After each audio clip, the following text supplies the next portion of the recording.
I'm finding it really hard to make these videos recently. I have never been less inspired or more depressed by the current political circumstances that we find ourselves in. This Prime Minister looks like he's lost all power within government, and none of the other Labour options for leader look particularly palatable. Streeting, Rayner, Miliband, they're all cuts of the same piece of cloth.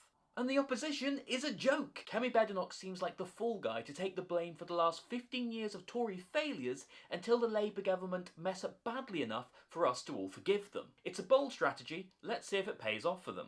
Because watching her at Prime Minister's questions is truly painful. Both Keir and Kemi have the oratorial skills of a lukewarm cadaver. Ed Davey's a good man, and he's the thinking man's protest vote. But they don't cover anything too serious because they know they're not a serious alternative. And so Reform look like they're going to win by default at the next general election.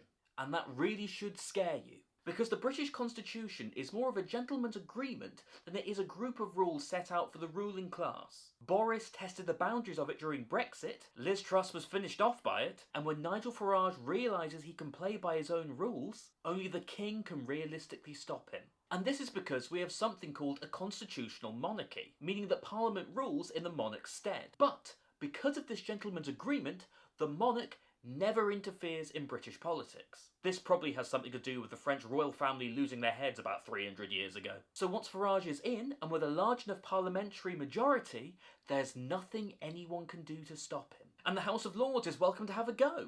But by my understanding, the House of Parliament isn't actually under any legal obligation to listen to them. And in any case, once the Lords are accused of defying the will of the people, they will surely back down. And my concern is that Farage will act very aggressively against ethnic minorities, in a similar fashion to what Trump is doing in America with ICE. And ICE have been operating as a kind of immigration Gestapo, grabbing people off the streets and deporting people who were actually born in the US. And apparently the White House has even been looking at trying to deport people as much as 3 generations from the original family migration. And as far as I'm aware, this has not been successfully challenged by the International Court of Human Rights, meaning that the roadmap is being worked out for Farage by Trump on immigration.